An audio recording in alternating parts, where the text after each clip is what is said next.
ரசூலுல்லாஹி ஸல்லல்லாஹு அலைஹி வஸல்லம் சொன்னார்கள், சொர்க்கத்துடைய வாசல் திறக்கப்படுகிறது வியாழக்கிழமையும் திங்கட்கிழமையும். அல்லாஹ் ரப்புல் ஆலமீன் அல்லாஹ்விற்கு இணை வைக்காத எல்லோர்களையும் மன்னிக்கிறான், இருவரை தவிர. இணை வைக்காதவர்கள் மன்னிக்கப்பட மாட்டார்கள், இந்த இருவரும் மன்னிக்கப்பட மாட்டார்கள். இணை வைக்காதவர்கள் மன்னிக்கப்படாதது சரி, அவர்களோடு இணைந்த இந்த இருவர் யார்? தங்களுக்குள் பகைமையால் பேசாமல் இருப்பவர்கள், தங்களுக்குள் பகைமையால் வெறுத்து வாழ்பவர்கள்.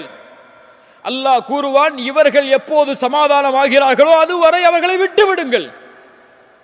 அல்லாஹ் மன்னிக்கப்பட்டான். இந்த தன்மையோடு நீங்கள் வாழ்ந்து தொழுது என்ன பலன்? இந்த தன்மையோடு வாழ்ந்து சுன்னாவை கடைபிடித்து என்ன பலன்? உங்களை விட சிறந்தவர்கள் அப்போது சுன்னாவை கடைபிடிக்காதவர்கள். அப்படியே இல்லையா? முஸ்லிம் சமூகத்துடைய பெரும் முசீபா இது. யாராவது அவரை பத்தி பேசிட்டாங்களா, முடிஞ்சு போச்சு. யாராவது அவரை பத்தி விமர்சனம் செஞ்சிட்டாங்களா, முடிஞ்சு போச்சு. யாரையாவது அவருக்கு முன்னாடி குரலை உயர்த்திட்டாங்களா, முடிஞ்சு போச்சு. எத்துணை பிள்ளைகள் பெற்றோர்களோடு, எத்துணை பெற்றோர்கள் பிள்ளைகளோடு, எத்துணை உறவுகள் அடுத்த உறவுகளோடு. இதுவரை இங்க வந்திருக்கக்கூடிய எத்தனை பேர்ட்ட இந்த தன்மை இருக்கும்? நம்ம குடும்பத்தில் எத்தனை பேர்ட்ட இதுவரைக்கும் பேசாம இருப்போம்?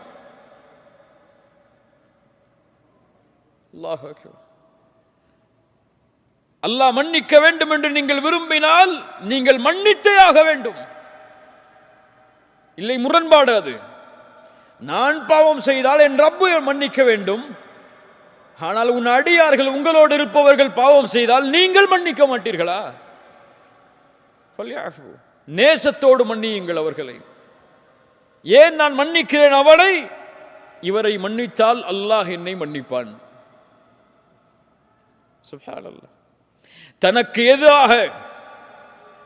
எதிராக 10 ஆண்டுகள் போரின் மூலமாக தன்னுடைய உறவுகளும் தன்னுடைய தோழர்களும் போரில் இறப்பதற்கு காரணமாக இருந்த அத்துணை குறைஷிகளையும் ரசூலுல்லாஹ் சொன்னார்கள், லா தஸ்ரீப அலைக்குமுல் யௌம் அன்துமுத் துலகா. உங்கள் மீது எந்த பழியும் தீர்க்கப்படாத இந்த நாள் உங்களை நான் மன்னிக்கிறேன், உங்களை நான் விடுதலை செய்கிறேன். தனது சாட்சா ஹம்ஸா ரலியல்லாஹு அன்ஹு அவர்களுடைய ஈரலை கடித்து துப்பிய பெண்ணை ரசூலுல்லாஹ் மன்னித்தார்கள். இதை விட கொடிய குற்றமா நமக்கு பிறர் செய்த பாவம் எல்லாம்? யக்ஃபிரு ஃபல்யஃபு, மன்னியுங்கள், அல்லாஹ் எம்மை மன்னிப்பான். வல ஆஃபீன அனின்னா, மக்களுடைய பாவங்களை மன்னித்து விடுவார்கள். அல் அஃபு மன்னித்தல், நேசத்தோடு மன்னித்தல். அஃபு என்றால் அல்லாஹும்ம இன்னக அஃபூன், நேசத்தோடு ஒருவரை மன்னித்தல் அஃபு. ஏன் மன்னிக்க வேண்டும்? ஏன் நான் அவரை மன்னிக்க வேண்டும்? யக்ஃபிருல்லாஹு லக்கும், நீங்கள் மன்னியுங்கள், அல்லாஹ் உங்களை மன்னிப்பான்.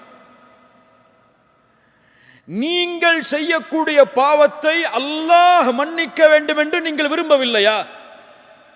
சரியான கேள்விதானே? சரியான கேள்விதானே? கேள்வி சரியா இல்லையா? நான் செய்யக்கூடிய பாவத்தை என் ரப்பு மன்னிக்க வேண்டும் என்று நான் விரும்புகிறேனா இல்லையா? யாரும் சொல்லுங்க நான் விரும்பலன்னு சொல்லி சொல்ல முடியுமா யாராவது? எல்லாரும் விரும்புகிறோம். அல்லாஹ் கேட்கிறான், நான் உன் பாவத்தை மன்னிக்க வேண்டும் என்று நீ விரும்புகிறாய், ஆனால் சக மனிதன் உனக்கு பாவம் செய்தால் நீ அவனை மன்னிக்க மாட்டாயா? என்ன முரண்பாடு இதில்?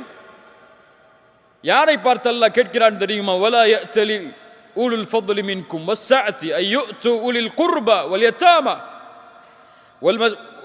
அய்யுது உலில் குர்பா வல் மசாகீன வல் முஹாஜிரீன ஃபீ சபீலில்லாஹ். உங்களில் யாருக்கு கண்ணியம் கொடுக்கப்பட்டதோ அவர்கள் ஒருபோதும் சத்தியம் செய்ய வேண்டாம்,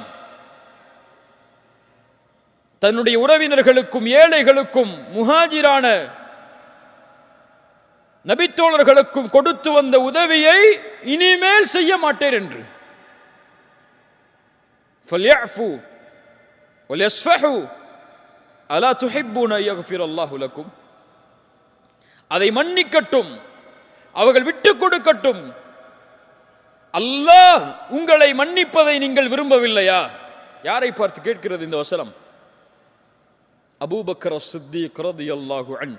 இந்த உம்மத்தில் அல்லாஹ்வுடைய ரசூலுக்கு பிறகு கண்ணியமானவர், இந்த உம்மத்தில் நபிமார்களுக்கு பிறகு கண்ணியமானவர்.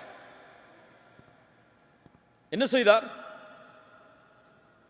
தன் மகள் ஆயிஷா ரலியல்லாஹு அன்ஹா, அபூபக்கர் அவர்களுக்கு மட்டும் மகளா? யாருக்கு மனைவி? ஒரு நபியின் மனைவி. யாருக்கு தாய்? யாருக்கு தாய்? முஃமின்களுக்கு தாய், எம்முடைய தாய். அவர்கள் மீது ஒரு பழிச்சொல் போடப்படுகிறது. சாதாரண பழிச்சொல் அல்ல, கேவலத்தின் எல்லையில் உள்ள வார்த்தை அவர்கள் மீது போடப்படுகிறது. ஒரு தாயின் மீது பழிச்சொல் என்றால் ஒட்டுமொத்த சமூகத்தின் மீதும் போடப்பட்ட பழிச்சொல் அது. ஒரு நபியின் மனைவியின் மீது. அல்லாஹு அக்பர். அந்த பழிச்சொல்லில் ஈடுபட்டவரில் ஒருவர் அபூபக்கர் சித்திக் ரலியல்லாஹு அன்ஹு அவர்கள் உதவி செய்து கொண்டிருந்த, அவருடைய வாழ்வாதாரத்திற்காக செல்வத்தை கொடுத்து கொண்டிருந்த மிஸ்தஹ் ரலியல்லாஹு அன்ஹு. இந்த நபி தோழரும் அறியாமையில் இந்த பழிச்சொல் சொல்லக்கூடிய செயலில் ஈடுபடுகிறார். இதை சொன்னவுடன் அபூபக்கர் ரலியல்லாஹு அன்ஹு மிஸ்தஹ் அவர்கள்ட்ட போய் கொடுத்த காசெல்லாம் திருப்பி கொடுத்துருங்கன்னு கேட்கல, போது நிறுத்தி போன்னு. என்ன கேட்டாங்க? என்ன சொன்னாங்க? ஒரே வார்த்தை சொன்னார்கள், இனிமேல் மிஸ்தஹுக்கு உதவி செய்ய மாட்டேன். அவ்வளவுதான், அவ்வளவுதான் சொன்னாங்க. இந்த வார்த்தைக்காக ஒரு குர்ஆனுடைய வசனம் இறங்குகிறது. அபூபக்கரே, உங்களை போன்றவர்கள் அப்படி சொல்ல வேண்டாம், நீங்கள் மன்னியுங்கள், விட்டுக் கொடுங்கள். சாதாரண விஷயமா? இந்த உலகத்தில் என் மகளின் மீது ஒருவர் இப்படி சொன்னால் நான் எப்படி நடந்து கொள்வேன்? என் மனைவியின் மீது ஒருவர் சொன்னால் எப்படி நடந்து கொள்வேன்? அதை விட பெரிய பாவமா இன்று நமக்கு பலர் செய்த பாவம் எல்லாம்?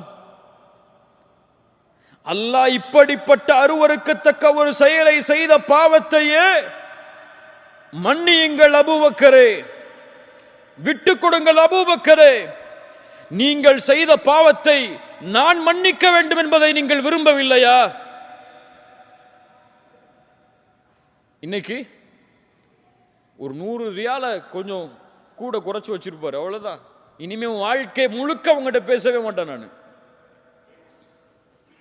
காசுவன சொத்து விஷயத்தில் அண்ணன் தம்பிக்குள்ள சண்டை, பரம்பரையா பேசாம இருப்பாங்க ரெண்டு குடும்பமும்.